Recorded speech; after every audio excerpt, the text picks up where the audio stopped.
দক্ষিণ করিমগঞ্জ বিধানসভা কেন্দ্রের বিনোদিনী জিপির আসনালা 4 নম্বর ওয়ার্ডের সদস্য পদ প্রার্থীর মনোনয়ন জমা দেওয়া নিয়ে দুমদুমার কাণ্ড।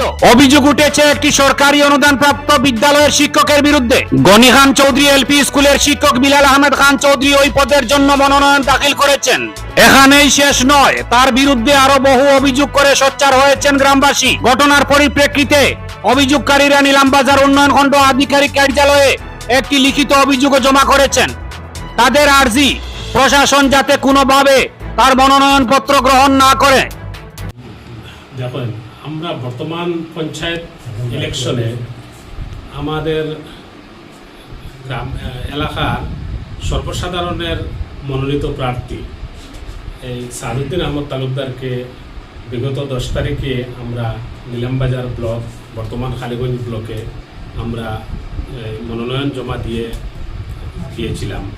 তারপরে 12 তারিখ আজকে যেহেতু স্কুটনি আমাদের ডেট হয়েছে, তখন আমরা এই ডেটে এখানে উপস্থিত হয়ে দেখতে পেলাম বিভিন্ন বিভিন্ন করাপ্টেডে জড়িত একজন ব্যক্তি, মাস্টার মাইন্ড বিলাল আহমেদ খান চৌধুরী, উনিও মনোনয়ন জমা দিয়েছেন।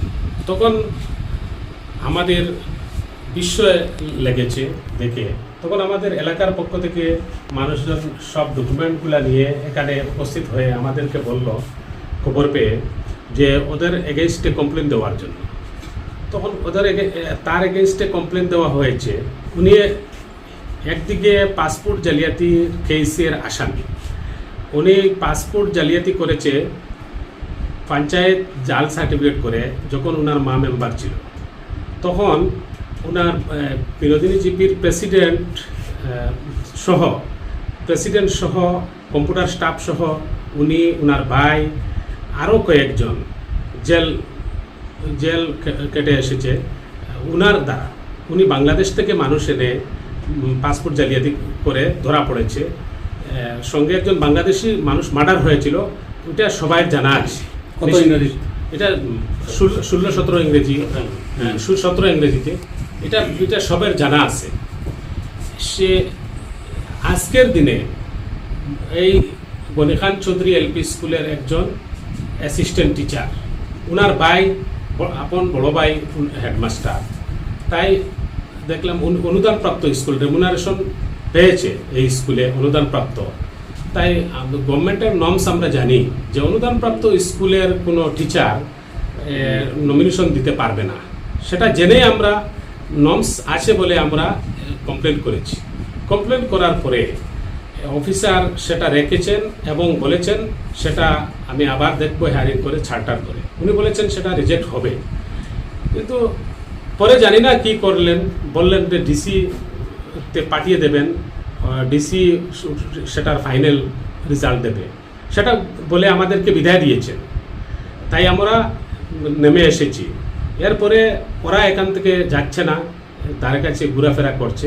তাই আপনারা যে লিখিত অভিযোগ করেছিলেন, কার কাছে করেছিলেন? আমরা এখানের অথরাইজড অফিসারের কাছে, to the authorised officer Nilambazar block addressing করে আমরা এই কমপ্লেনটা দিয়েছি। সঙ্গে আমরা ডকুমেন্ট এভিডেন্স দিয়েছি।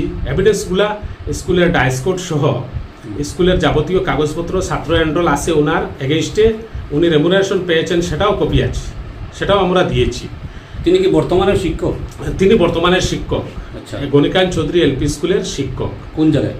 এইটা কাদারগুলে অবস্থিত, ওনার বাড়িও কাদারগুলে। আচ্ছা, তারপরে তারপরে উনি যে শুধুমাত্র এটা নয়, এই মানে করাপ্টেড নয়, এইবার পঞ্চায়েতের ডেলিমিটেশনের সুযোগ পেয়ে পয়সাপাতি দিয়ে উনি দুষ্টচক্রের হাত ধরে উনি কালোবাজারে আমাদের গ্রামের মিডিল থেকে একদিক থেকে 52টা ভোট কেটে 6 নম্বরে দিয়েছে।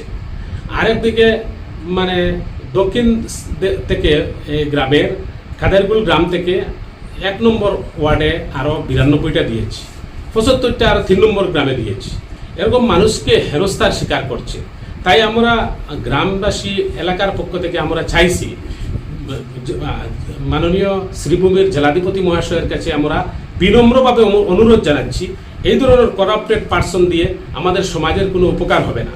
তাই আমরা চাই ওনার মনোনয়নটা বাতিল করার জন্য যদি সেই নর্মসটা সঠিক হয়। আর সেটা তো আমরা জানি, আমাদেরকে যে গাইডলাইন দিয়েছেন সেই গাইডলাইন ফলো করেছি। সে গাইডলাইনেও আমরা দেখছি যে যদি অনুদানপ্রাপ্ত স্কুলের টিচার হন তাহলে মনোনয়ন জমা দিতে পারবেন না। সেটা আমরা আমাদের আসামের মাননীয় মুখ্যমন্ত্রী মহাশয় বারবার সেটা বলেছেন এবং অনেক নিউজেও আমরা দেখেছি। আর যেটা অফিস থেকে গাইডলাইন বেরিয়ে এসছে সেটাতেও আমরা দেখেছি। তাই বলে আমরা কমপ্লেন করেছি। এখন যদি এখানে কোনো কারচুপি হয় তাহলে আমরা পরবর্তীতে ডিসি অফিসে কমপ্লেন করব, তারপরে আমরা আদালতের দ্বারস্থ হব। তাই নমিনেশন দেওয়া এবং স্কুটনির দিন পর্যন্ত উনি স্কুল টিচার আমরা জানতে পারি। উনি কোনো রিজাইন দেন নাই। যখন অফিসারকে বলেছেন যে আমি রিজাইন পত্র দিয়ে দেব, তখন উনি এখানে তার বড় ভাইকে ম্যানেজ করে, বড় ভাইয়ের সঙ্গে ছিলেন, তখন সঙ্গে সঙ্গে ওনার বড় ভাইয়ের কাছে শিল সব আছে, উনি এখানে রিজাইন দিয়েছেন। সেটা কি বৈধ হবে?